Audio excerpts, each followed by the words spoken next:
요한계시록 9장 3절입니다.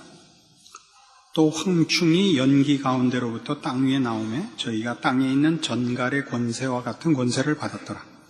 저희에게 이르시되 땅에 풀이나 푸른 것이나 각종 수목은 해하지 말고 오직 임하여 하나님의 입맞지 아니한 사람들만 해하라 하시더라. 그러나 그들을 죽이지는 못하게 하시고 5달 동안 괴롭게만 하게 하시는데 그 괴롭게 함은 전갈이 사람을 쏠 때의 괴롭게 함과 같더라. 그날에는 사람들이 죽기를 구해도 얻지 못하고 죽고 싶으나 죽음이 저희를 피하리로다. 이 5째 나팔의 화는 무저갱에서 올라온 큰 연기인데 그 연기와 함께 황충이 올라오더라 이렇게 되어 있습니다. 여기서 말하는 황충은 메뚜기입니다. 메뚜기 재앙인데 특이하게도 원래 메뚜기는 모든 푸른 초목을 먹는 재앙의 곤충인데 여기서는 보는 바와 같이 4절에 있는 바와 같이 풀이나 푸른 것이나 수목은 해하지 말고 이마에 하나님의 입맞지 아니한 사람들만 해하라 합니다. 그래서 이것이 무슨 이제 메뚜기 재앙 같이 이렇게 자연 재앙을 얘기하고 있는 것은 아니고 특별한 이제 영적인 내용으로서의 재앙인 것을 우리에게 암시하고 있습니다. 이 계시록에 나타난 이 재앙들을 풀어가면서 우리가 그 영적 의미들을 더 중시하는 것은 여기에 등장하는 묘사들이 갖는 의미를 깨우치자는 것이지 그 표현된 것들로 직접 연상되는 마지막 날에 나타나는 어떤 것들을 요한계시록이 의도하고 있지 않다는 것을 거듭 강조해 드립니다. 그러니까 마지막에 이렇게 메뚜기가 올 것이다. 메뚜기 떼같이 비행기들이 와서 폭탄을 떨굴 것이다. 그런 식의 이해는 계시록이 의도하고 있지 않습니다. 계시록이 의도하는 바는 전부 이런 영적인 차원에서의 내용들이 1차적인 메시지이고 형태와 타임 스케줄이 어떻게 되느냐 하는 것은 그는 사실은 필요할 때는 물론 언급을 합니다만은 1차적인 의도가 아닙니다.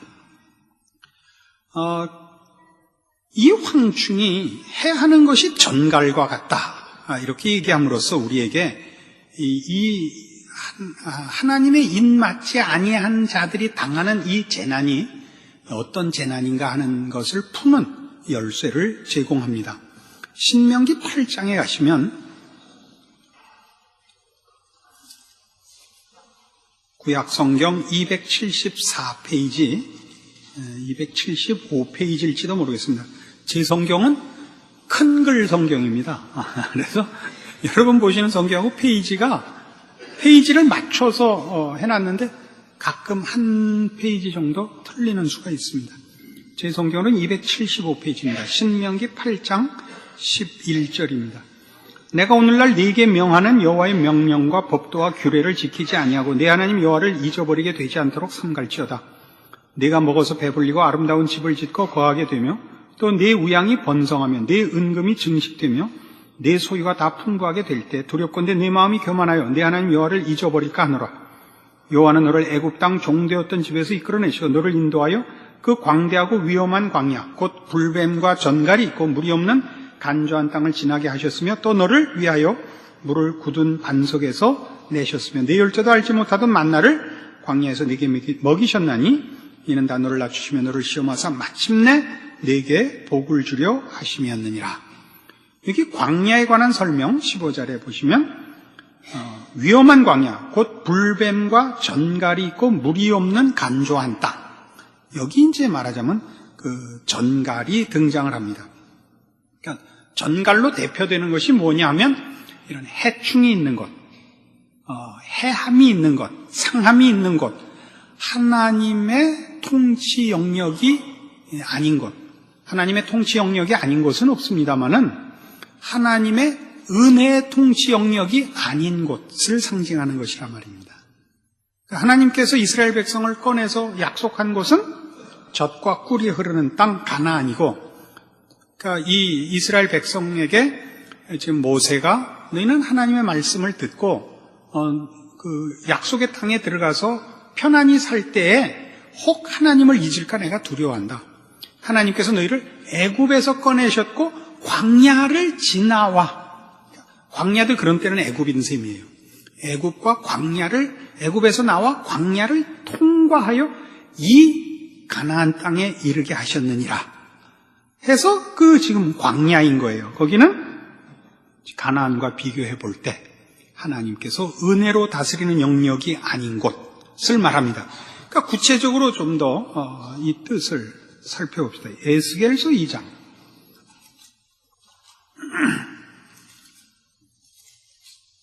에스겔서 2장 1152페이지입니다. 구약성경 1152페이지. 에스겔서 2장 3절.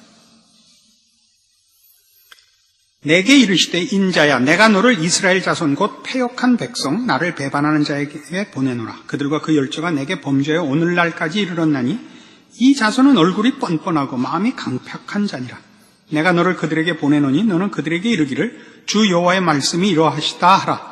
그들은 패역한 족속이라 듣든지 아니 듣든지 그들 가운데 선지자 있은 줄은 알지니라. 인자야 너는 비록 가시와 찔레와 함께 처하며 전갈 가운데 거할지라도 그들을 두려워 말고 그 말을 두려워 말지어다. 그들은 패역한 족속이라도 그 말을 두려워 말며 그 얼굴을 무서워 말지어다.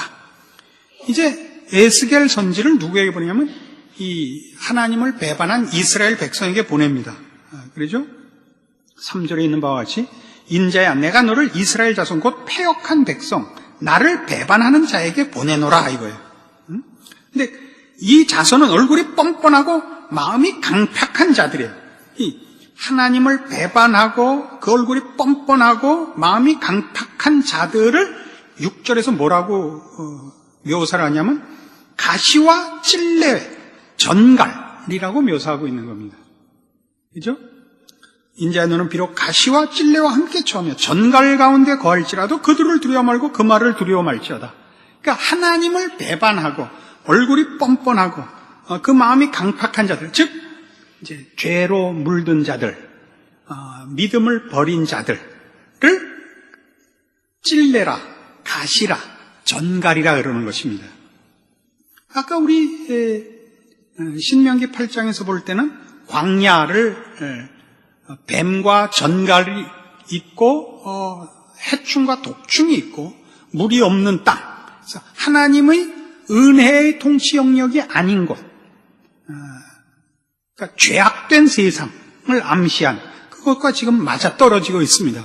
근데 이런 데를 왜 가시, 찔레 혹은 아까 신명기에서 본 바와 같이 뱀, 전갈 이런 것으로 표현하고 있느냐 하면 이런 이유 때문입니다. 디모데 전서 6장, 지난 주일날 아글아글 썼던 디모데 전서 6장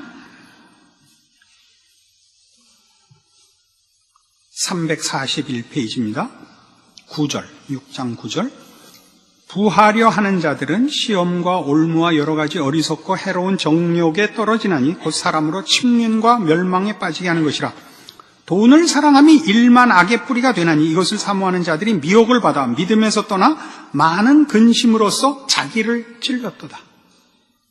이 죄가 그 영혼을 찌르는 것을 지금 공통분모로 가지고 있는 것입니다.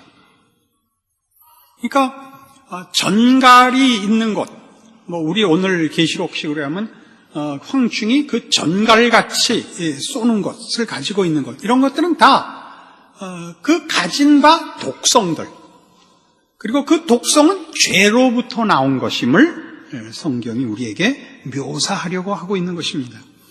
우리가 이 지금 디모데전서 6장에서 보는 바와 같이 여기서 말하는 부하려 하는 자들, 돈을 사랑함, 그래서 하나님을 의지하지 않고 하나님을 배반하고 헛된 것을 의지하고 근거하는 것을 상징하는 것이죠.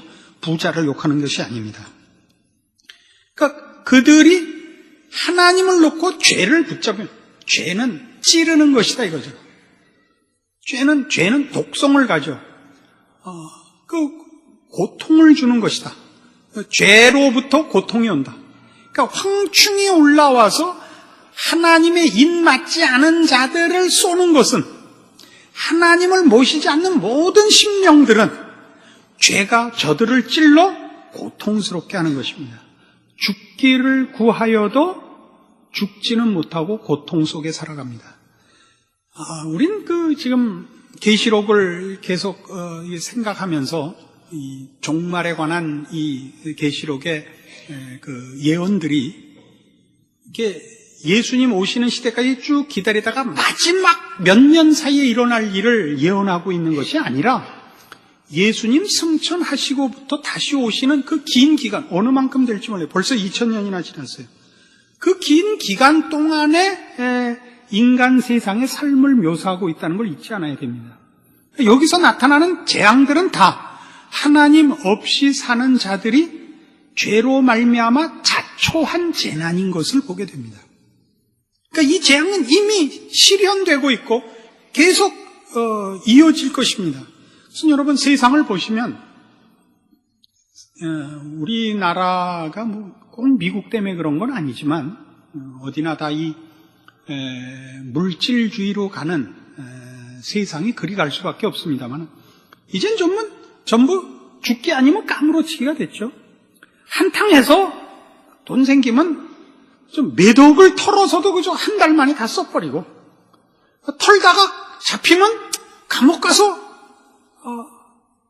국가 공무원으로 지내고, 나라에서 주는 밥 먹으면 다 공무원이죠.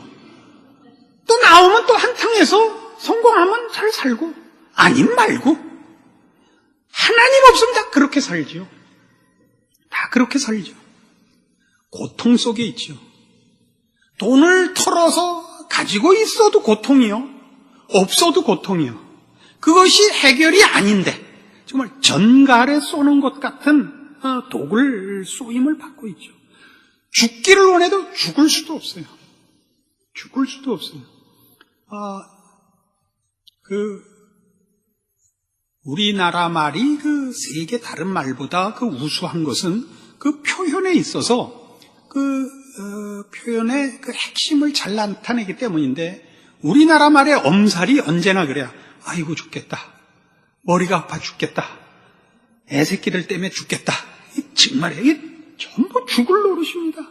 죽을 노릇입니다. 이 하나님 없는 세상에서 사는 사람들에겐 죽을 일밖에 없습니다.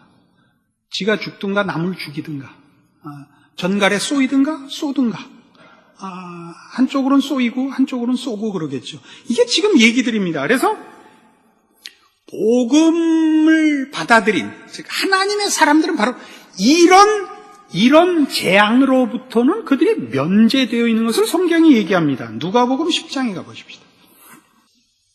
누가복음 10장 17절. 70인이 기뻐 돌아와 가로되 주여 주의 이름으로 귀신들도 우리에게 항복하도이다. 예수께서 이르시되 사단이 하늘로서 번개같이 떨어지는 것을 내가 보았노라. 내가 너희에게 뱀과 전갈을 밟으며 원수의 모든 능력을 제어할 권세를 주었으니 너희를 해할 자가 결단코 없으리라.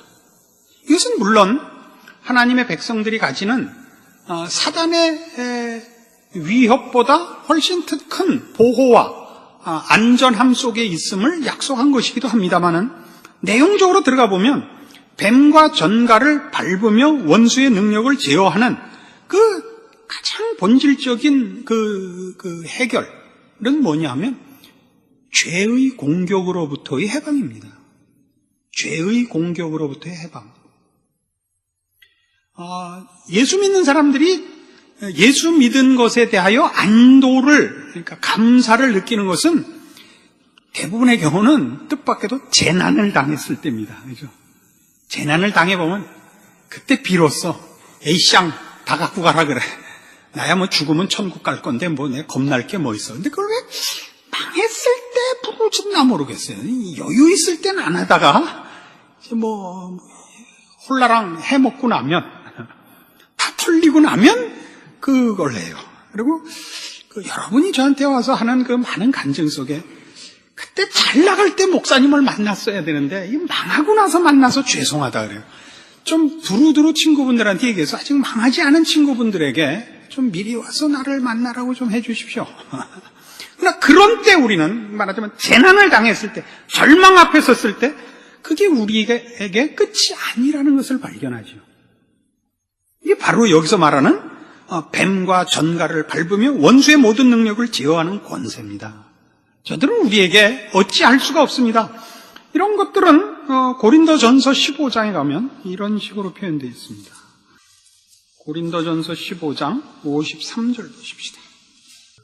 51절부터 보죠.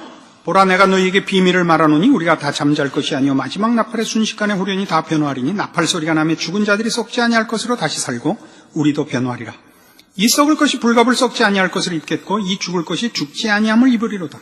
이 썩을 것이 썩지 아니함을 입고 이 죽을 것이 죽지 아니함을 입을 때는 사망이 이김에 삼킨 바 되리라고 기록된 말씀이 응하리라. 사망아, 너의 이기는 것이 어디 있느냐? 사망아, 너의 쏘는 것이 어디 있느냐? 사망에 쏘는 것은 죄요, 죄의 권능은 율법이라. 우린 율법 아래 있지 않고 은혜 아래 있으며 죄 아래 있지 않고 하나님의 구원하심 아래 있습니다. 그러니까 우리를 쏠 수가 없습니다. 죄와 사망은 우리에게 힘을 쓰지 못합니다. 그래서 57절, 우리 주 예수 그리스도로 말미암아 우리에게 이김을 주시는 하나님께 감사하노니 그러므로 내 사랑하는 형제들아, 견고하며 흔들리지 말며 항상 주의 일에 더욱 힘쓰는 자들이 되라. 이는 너희 수고가 주 안에서 헛되지 않은 줄을 알미니라 라는 자랑을 할 수가 있는 것이죠. 이게 말하자면 오늘 우리가 보는 황충의 재앙이요, 그것이 전갈같이 쏜다는 뜻이 갖는 영적인 의미입니다. 그럼 이제 이 문제를 놓고 우리 중간중간 잠깐씩 이렇게 짚고 넘어갔습니다마는, 믿지 않는 자들이 받는 이 재앙은, 이 재난은 저들이 자초한 것입니다. 죄가 저들에게 주인이요 사망이 저들의 왕인 탓에 저들은 이 죄와 사망의 공격으로부터 피할 도리가 없고 저들에게는 희망도 없고 해결책도 없습니다. 저들은 죽기를 구하여도 죽지 못하는 고통 속에 살고 있습니다. 그러나 우리는 다릅니다. 뭐에서 다릅니까? 죄와 사망이 우리를 쏘지 못합니다. 우리는 죄와 사망 아래 있지 않고 하나님의 자녀라는 이름으로 보호받고 있습니다. 그래서 뭐가 다릅니까? 죄가 저들을 공격하는 것과 뭐가 다릅니까? 우리는 죄를 극복하여 있죠. 이겨 있죠. 대표적인 성경 구절로 로마서 12장에 있는 바와 같은 이런 비교입니다. 로마서 12장 18절, 신약성경 256페이지입니다. 로마서 12장 18절, 할 수 있거든 너희로서는 모든 사람으로 더불어 평화하라. 내 사랑하는 자들아, 너희가 친히 원수를 갚지 말고 진노하심에 맡기라. 기록되었으되 원수 갚는 것이 내게 있으니 내가 갚으리라고 주께서 말씀하시니라. 네 원수가 줄이거든 먹이고 목마르거든 마시우라. 그리하므로 네가 숯불을 그 머리에 쌓아놓으리라. 악에게 지지 말고 선으로 악을 이기라. 자, 이게 아주 중요한 겁니다. 죄의 그 특성 중에 하나가 이기심입니다. 아주 대표적인 특성인데요. 그 이기심은 자신의 유익을 구하는 것뿐만 아니라 자신이 신이 되기를 요구하는 그런 허황된 욕심입니다. 하나님을 부인하고 자기가 왕이요, 자기가 신이요, 모든 타인을 자신의 신하와 종으로 부리고 싶어하는 그런 욕심들입니다. 그래서 믿지 않는 자들이 가지는 이 죄로 말미암는 쏘임받는 고통 중에 대표적인 것이 뭐냐 그러면 아마 분노일 것입니다. 분노. 우리 세상을 살아가면서 가지는 제일 흔한 죄로 인한 고통, 분노일 것입니다. 저는 지금도 정확히 기억을 하는데요. 1983년에 저 반포에 살 때 불면증이 시작이 됐습니다. 처음 시작은 그 전철 공사하느라고 그 동작동 군묘지 옆에 그 산에 터널 끓는 차감기 소리에 잠을 못 자기 시작을 했어요. 그래서 하도 약이 올라서 뭐 정부에 좀 발언권이 있는 사람한테 밤에 공사를 하는가? 그랬더니 그건 할 수 없다 그러더라고요. 그래서 오늘날 우리가 잘 타고 다니니까 할 말은 없지만 그때부터 못 자기 시작한 불면증이 오늘날까지 이어지고 있습니다. 무슨 아니 목사님 이거 해보시죠. 하지도 마세요. 다 해봤어요. 다. 사과, 상추, 는 베개, 온갖 수면제, 위스키 안 해본 거 없으니까 그런 거 갖고 찾아오지도 마세요.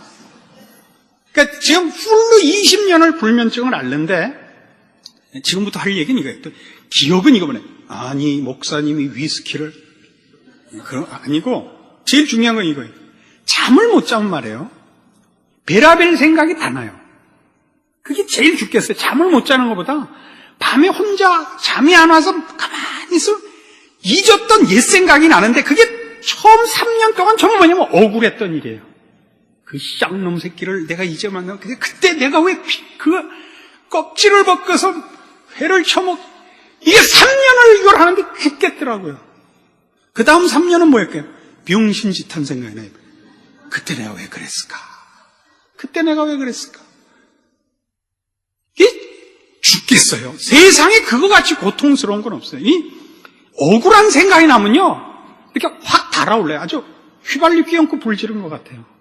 근데 그때 제일 무서운 게 뭐냐면 그 원수를 갚기 위해서는 내가 망해도 좋다는 생각이 들어요. 상대방을 죽이려면요 내가 먼저 물귀신이 되는 수밖에 없어요. 내가 물귀신이 돼야 끌어안고 죽죠. 그죠? 제일 무서운 거예요.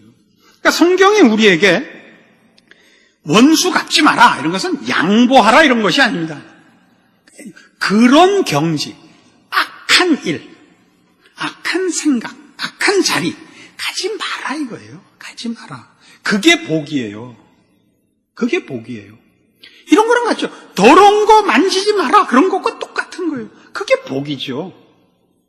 성도된 최고의 복이 뭐냐? 그러면 더러운 것, 비참한 것, 악한 것을 안 만져도 돼요. 거기 안 가도 돼요. 세상 사람들은 그렇게 안 하고는 살 방법이 없어요. 내가 상대방보다 더 악하고 상대방보다 더 교활해야만 살아남는 것이고 우린 아니에요. 우린 어떻게 하래요? 어떻게 하라고요? 원수가 줄이거든 먹이고 목마르거든 마시우래. 이건 물론 그 말도 안 되는 소리라고 생각하시겠죠. 이건 일종의 역설이에요. 아무리 믿져도 안 믿지며 아무리 져도 안 지는 거란다. 그런 표현이라고요. 아시겠습니까? 알아들어야 설교를 계속하죠. 제가 한 얘기 때문에 갑자기 잊었던 원수가 생각이 났으니까. 원수 갚지 마세요. 악역을 맞지 마세요. 악한 것과 더러운 것 옆에 가지 마세요. 그거 여러분이 안 하셔도 돼요. 원수 갚는 것이 내게 있으니 내가 갚으리라고 주께서 말씀하시니라. 얼마나 다행이에요. 얼마나 다행이에요. 이게 우리가 가지는 복입니다. 그리고 믿지 않는 자들이 가지지 못한 것이요. 그래서 저들이 고통받는 것입니다. 이것은 신자의 책임일 뿐만 아니라 특권입니다. 이걸 빌립보서 4장에서는 이렇게 얘기해요.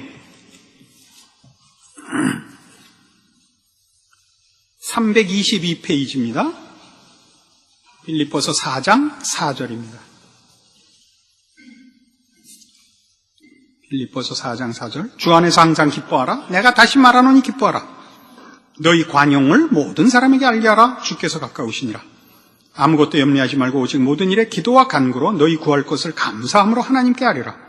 그리하면 모든 지각에 뛰어난 하나님의 평강이 그리스도 예수 안에서 너희 마음과 생각을 지키시리라. 지금 기가 막히죠?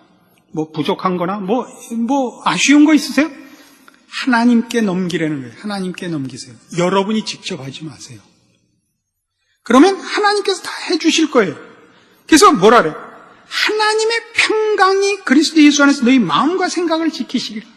여기서 말하는 평강은 욕심으로 말미암는 조급함이나 더러운 것을 생각하는 치사함이나 이런 것으로부터의 평화예요. 신자만이 가지는 특권이라고요. 그리고 책임이기도 해요. 이 부분을 여러분이 곰곰이 생각하셔서 우리가 이 말세 세상 사람들과 뭐가 다르며 신자로서 받는 보상이 무엇인가 확인할 줄 알아야 돼요.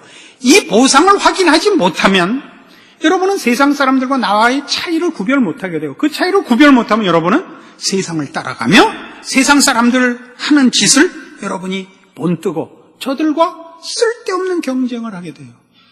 그리고 하나님에게 왜 나는 아무것도 안 주냐 그래요. 이 준 것들은 모르고 뭐죠 이게? 이 하나님의 평강. 여러분이 더럽고 악한 거 비참한데 손 안 대도 되는 이 특권들을 여러분이 누리지 못하게 된다고요. 이미 이 하나님의 재앙들은 이 인류 역사에 전 세계 곳곳에 시행되고 있습니다. 죄인들이 자초한 재난들이죠. 그리고 우리 예수 믿는 자들, 아까 우리 계시록에서 읽은 대로 하나님의 인 맞지 않은 자들만 해야 하는 것입니다. 그럴 수밖에 없습니다. 우리들에게는 그 쏘는 것과 그 무는 것이 우리에겐 있을 수가 없습니다. 여러분들의 신자된 특권을 확인하시고 감사하시고 승리하시는 여러분의 인생이 되기를 바랍니다. 기도하십시다. 하나님 아버지 은혜를 감사합니다. 하나님께서 우리를 하나님의 자녀로 하나님을 아버지라 부르는 복된 자리로 부르셔서 우리의 인생에 남과 싸울 것이 없고 남의 것을 뺏을 일이 없고 더럽고 악한 것을 생각하거나 손에 묻힐 필요가 없게 된 것을 인하여 감사드립니다. 하나님께서 우리를 하나님의 평강으로 또 하나님의 모든 충만하신 거룩함으로 부르고 계심을 확인합니다. 말세를 만난 그 한가운데서 살고 있는 우리의 인생이 주의해야 하는 것, 확인해야 하는 것, 애써 지켜야 하는 것, 그리고 우리가 본받으면 안 되는 것, 주의 말씀을 근거로 하여 분별하고 우리의 매일의 삶들이 하나님의 자녀라는 이름에 부끄럽지 않은 경건한 삶으로 이어지는 오늘의 말씀과 우리의 결단이 있게 하여 주시옵소서. 예수님 이름으로 기도합니다. 아멘.